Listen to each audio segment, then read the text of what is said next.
Hey guys, welcome to learn with Nikhil. हमने अपने last video में कवर किया था चैप्टर नंबर 5 पॉवर्टी के इंडिकेटर्स। इस वीडियो में हम कवर करने जा रहे हैं causes of poverty.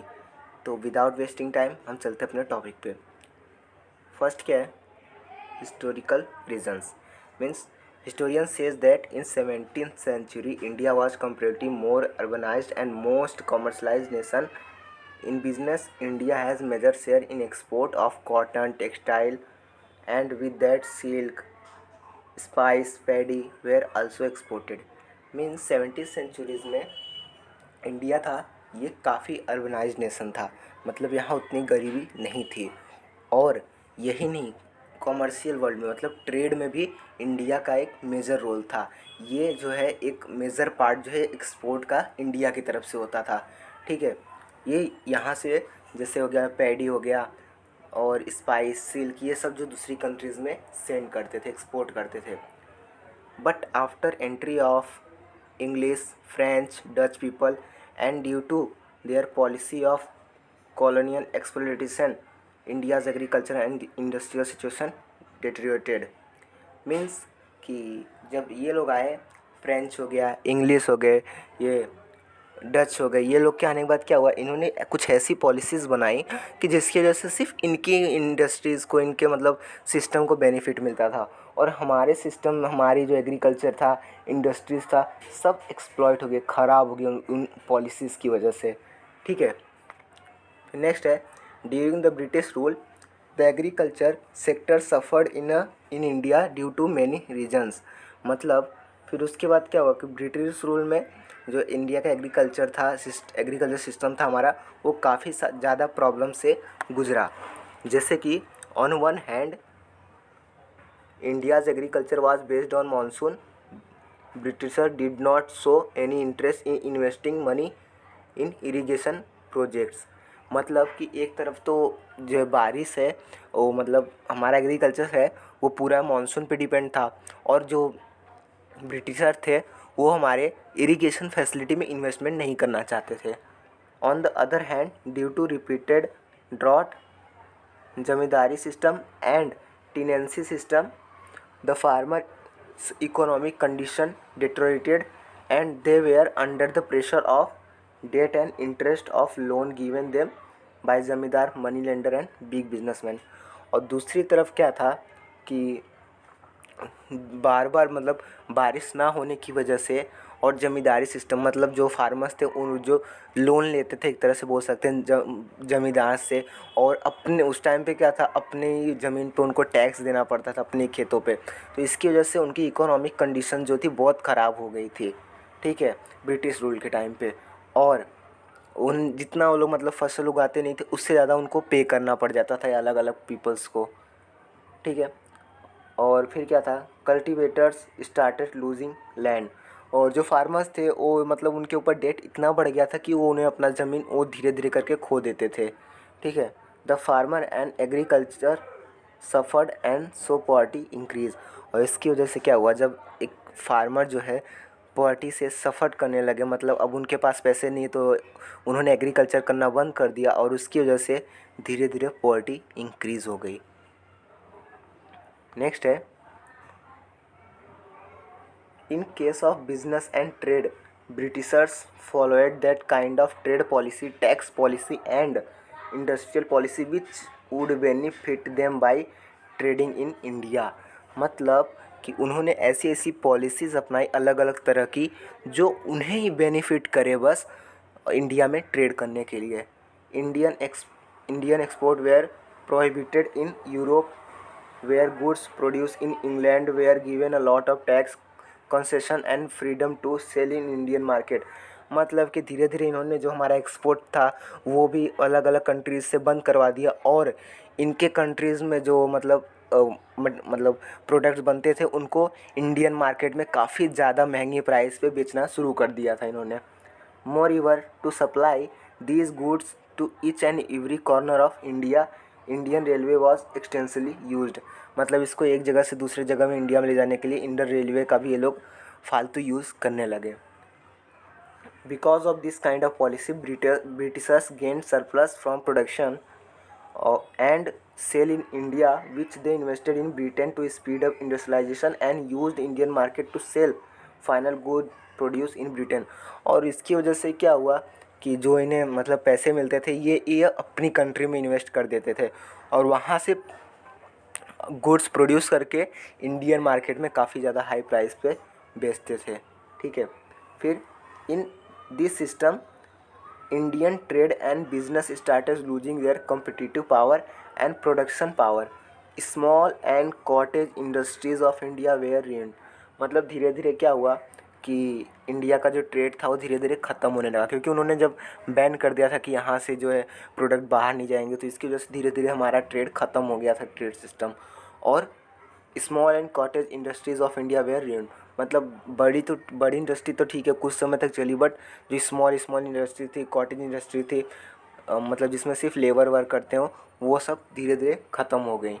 As a result unemployment and poverty started increasing. मतलब इंडस्ट्रीज ये सब धीरे धीरे बंद हो गया तो भाई सब अनएम्प्लॉयड हो गए जो वहाँ पे काम करते थे। और स्मॉल इंडस्ट्रीज़ में क्या होता है, ज़्यादातर labour intensive production technique use की जाती है। मतलब सिर्फ मतलब वहाँ ह्यूमन बींग जो है लेबर, मतलब वहाँ लेबर के तौर पे यूज़ होते हैं, मशीन्स यूज़ नहीं होती। ठीक है, तो इसकी वजह से अनएम्प्लॉयमेंट इंक्रीज़ हो गया और अनएम्प्लॉयमेंट इंक्रीज़ हो गया तो पॉवर्टी इंक्रीज़ हो गई। फिर नेक्स्ट है कॉजेज़ ऑफ रूरल पॉवर्टी। इसमें फर्स्ट है नेचुरल कॉज। ठीक है, हमने पहला देखा हिस्टोरियन कॉज, दूसरा है natural causes. India has been an agricultural country from the beginning and today also a major portion of population live in village and is dependent on agriculture। मतलब India पहले के टाइम से ही agriculture में शामिल था, वो बहुत ज़्यादा मतलब यहाँ की मेजर पब्लिक जो है वो एग्रीकल्चर में थी और आज भी जो है ज़्यादातर पीपल जो हैं वो एग्रीकल्चर में ही शामिल हैं। In India, production in agricultural sector is based on natural factor like rain, weather condition, etc. Repeated drought, uncertainty of monsoon and flood resulted in low production and less and uncertain income of agriculturist. Hence poverty is more। मतलब कि क्या, अब agriculture तो monsoon पे based है, तो जो बार बार मतलब बारिश ना होने की वजह से, फ्लड आने की वजह से, ये सब जो मतलब नेचुरल कॉज है, इनकी वजह से एग्रीकल्चर में प्रोडक्शन ज़्यादा नहीं हो पाती, जिसकी वजह से उनकी इनकम नहीं हो पाती और इसकी वजह से पॉवर्टी बढ़ती है। ठीक है, सेकंड है demographic factor. After independence and during planning period in India due to economic development and rapid improvement in the health services, on the other hand death rate declined test fast but at the same time birth rate did not reduce। मतलब after independence during the planning period in India due to economic development होने की वजह से मतलब हमारी health sector में काफ़ी improvement हुई, काफ़ी फास्ट, और उसकी वजह से अब मतलब हेल्थ केयर सर्विसेज जो थी इम्प्रूव हो गई तो डेथ रेट कम हो गया और दूसरी तरफ देखें तो बर्थ रेट काफ़ी हाई हो गया। ठीक है, as a result high population growth rate was noticed. मतलब धीरे धीरे अब लोग मरना कम हो गए और बर्थ रेट जो है काफ़ी ज़्यादा हाई हो गया, जिसकी वजह से पॉपुलेशन बहुत जल्दी फास्ट ग्रो होने लगा। High increase in population did not allow per capita income to increase. अब पॉपुलेशन जितनी देर से इंक्रीज़ हो रही है, अगर नेशनल इनकम से ज़्यादा पॉपुलेशन इंक्रीज़ हो रही है तो भाई पर कैपिटा इनकम इंक्रीज़ नहीं हो पाती उसकी वजह से। Low per capita income and big size of families resulted in poor quality of life. मतलब जो यहाँ पे पीपल्स हैं, अब पॉपुलेशन इतनी है कि पर कैपिटा इनकम बहुत लो होने की वजह से और फैमिली की साइज़ बहुत ज़्यादा, मतलब यहाँ एक फैमिली में नॉर्मली 5 से 6, छोटी फैमिली होती तो भी 6-7 लोग रहते हैं, तो इसकी वजह से जो है पुअर क्वालिटी ऑफ लाइफ उनको जीना पड़ता है। There was a rapid increase in labor supply because of high population, but low pace of development of employment opportunity resulted in reduction in wage rate. So unemployment increased and so was poverty। मतलब अब population increase हो रही है तो हर साल बहुत ज़्यादा labour भी इंक्रीज़ होते जा रहे हैं, बट डेवलपमेंट स्लो होने की वजह से एम्प्लॉयमेंट अपॉर्चुनिटीज़ इंक्रीज़ नहीं हो रही हैं। मतलब कि मतलब जॉब नहीं मिल पा रही है लोगों को, इतनी जॉब है ही नहीं कि पॉपुलेशन सारी पॉपुलेशन को सेटिस्फाई कर पाए। तो इसकी वजह से अनएम्प्लॉयमेंट हर साल बढ़ती चली जा रही है। अब अनएम्प्लॉयमेंट बढ़ती चली जा रही है, उसकी वजह से पॉवर्टी भी बढ़ती चली जा रही है। नेक्स्ट है इकोनॉमिक फैक्टर। मतलब अभी हमने क्या देख लिया, पहले हमने हिस्टोरिकल रीज़न देखा, फिर कॉजेज़ ऑफ रूरल पॉवर्टी देखा, जिसमें हमने पहला नेचुरल कॉज देखा, दूसरा डेमोग्राफिक फैक्टर देखा, फिर हम देखने जा रहे हैं इकोनॉमिक फैक्टर्स। ठीक है, इसमें फर्स्ट है low agriculture productivity. One of the important reason of high poverty in rural India is low agriculture poverty per labour. मतलब कि पॉवर्टी का एक मेन रीज़न ये है कि यहाँ पे पर लेबर जो है एग्रीकल्चर प्रोडक्शन बहुत कम है। Because of poor irrigation facilities, insufficient technology, lack of education training, low rate of investment, heavy load of population result in low agriculture productivity, so income of farmer remain low and poverty increase।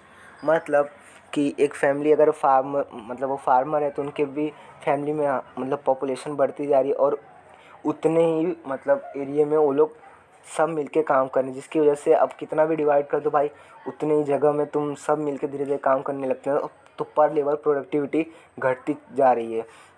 जिसकी वजह से क्या हो रहा है कि मतलब और फिर उनके पास एजुकेशन भी ज़्यादा नहीं, ट्रेनिंग ना होने की वजह से उनका जो इन्वेस्टमेंट है वो बहुत कम होता है, और पॉपुलेशन भी कंटिन्यूअस इंक्रीज़ हो रही है, टेक्नोलॉजी भी उनके पास नहीं होती, और रिज़ल्ट इन लो एग्रीकल्चर प्रोडक्टिविटी। ये सब की वजह से जो है एग्रीकल्चर प्रोडक्टिविटी बहुत लो होती है।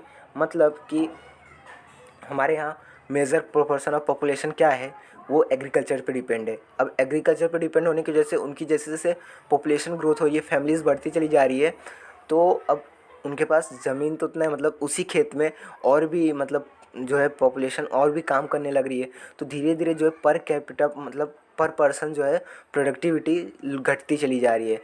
ठीक है, और उसकी वजह से मतलब ये है कि प्रोडक्टिविटी धीरे धीरे कम हो जा रही है और पॉवर्टी इंक्रीज़ हो रही है। फिर नेक्स्ट है unequal distribution of land and property. Land is very important for cultivation from British period in India because of system zamindari, like zamindari land ownership was with the handful of zamindars. मतलब कि अब खेती करने के लिए तो land ही चाहिए होता है, लेकिन ब्रिटिश के पीरियड से ही ये ज़मींदारी सिस्टम जो है, इनकी वजह से धीरे धीरे फार्मर जो है अपना लैंड खो देते थे। ठीक है, और वो सारे लैंड चले जाते थे जमींदार जो उनको पैसे दिए होते उनके पास। This class was not directly associate with the land cultivation. और वो जिनके पास लैंड चले जाते थे, अब उनका तो लैंड होता नहीं था वो, and had no interest in investing in agriculture. जिसके अगर उनका लैंड नहीं है तो भाई उनको इंटरेस्ट भी इतना नहीं होगा कि उसमें इन्वेस्टमेंट करे, कुछ करे। ठीक है, on the other hand the tenants were working on others land are they are not the owner, so they also had no interest in investment due to low agriculture production and productivity, poverty increased day by day। मतलब कहना क्या चाहता है कि अब ज़मींदारी system की वजह से क्या होता, धीरे धीरे मतलब फार्मर्स पे डेट का लोड बढ़ जाता था, और इसकी वजह से उनका जो लैंड होता था वो ज़मींदार के पास चला जाता था। अब ज़मींदार के पास लैंड जाने की वजह से क्या होता था कि ज़मींदार का तो लैंड है नहीं वो, इसलिए वो उस पर इन्वेस्टमेंट करना नहीं चाहता था। और जिसका लैंड है अब वो उसका तो है नहीं, क्योंकि वो ज़मींदार को दे दिया, तो वो लोग भी उस पर इन्वेस्टमेंट नहीं करना चाहते थे, जिसकी वजह से डे बाय डे प्रोडक्टिविटी घटती चली गई लैंड की, और पॉवर्टी इंक्रीज़ हो जा रही है। थर्ड है minimal development of small and cottage industries in India. The second 5-year plan onward as strategy for economic development, heavy and basic industry were given more importance, but in rural areas small and cottage industries which have great contribution in employment production and income were neglected. मतलब India में अब जो planning हो रही है 5 year planning, उसमें ज़्यादातर बड़ी इंडस्ट्रीज़ के ऊपर ध्यान दिया जा रहा है, बट हम ये देख रहे हैं कि हमारे कंट्रीज़ की पॉपुलेशन डे बाय डे बढ़ती चली जा रही है, और सिर्फ बड़ी इंडस्ट्रीज़ के ऊपर ध्यान देने से हमारे यहाँ जो कॉटेज इंडस्ट्रीज, छोटी इंडस्ट्रीज़ है, उनको हम नेगलेक्ट कर दे रहे हैं, मतलब ध्यान नहीं दे रहे हैं, जिसकी वजह से जो है अनएम्प्लॉयमेंट बढ़ती जा रही है। Moreover agriculture and allied activities like animal husbandry, dairy farming, fisheries, etc. were growing slowly and this increased seasonal unemployment. As a result, poverty remain high. और इसकी वजह से जो है रूरल एरिया में स्मॉल कॉटेज इंडस्ट्रीज़ को develop नहीं हो रहे हैं, जिसका कि वो उस अब स्मॉल इंडस्ट्रीज़ में क्या होता है कि वो लेबर इंटेंसिव होता है। जैसे कि मैंने बताया, उसमें मतलब ज़्यादातर ह्यूमन बीइंग ही काम करते हैं, लिविंग, और मशीन्स नहीं होती, तो इसकी वजह से एम्प्लॉयमेंट बनी रहती है। बट अब उनका डेवलपमेंट नहीं होगा तो भाई अनएम्प्लॉयमेंट धीरे धीरे घटती चली जाती है, ठीक है। और दूसरी तरफ ये जो छोटे छोटे बिजनेस है, इनके ऊपर भी ध्यान नहीं दिया जा रहा है, जिसकी वजह से day by day poverty increase होती चली जा रही है। थर्ड है rapid increase in price. Price rises seriously affect poverty because of war, drought, low national production, rapid increase in demand, increase in production cost, price of goods and services as well as edible goods rise rapidly. मतलब कि day by day जो है ये मतलब इतनी सारी problems की वजह से, जैसे कि वॉर, सूखा पड़ने की वजह से, नेशनल प्रोडक्शन कम होने की वजह से धीरे धीरे प्राइस जो है इंक्रीज़ होती जा रही है, जिसकी वजह से प्रोडक्शन कॉस्ट इंक्रीज़ होने की वजह से प्राइस इंक्रीज़ होती जा रही है। और price of goods and services as well edible good were rise rapidly. मतलब ये बहुत सारी रीजंस होने की वजह से जो दिन बाय डे हमारी यहाँ प्रोडक्ट्स की प्राइस जो है वो इंक्रीज़ होती जा रही है। This reduce purchasing power of low income group. It reduce standard of living, it increase poverty. On other hand, increasing price benefit businessman, trader and big farmer. This increase unequal distribution of income in society.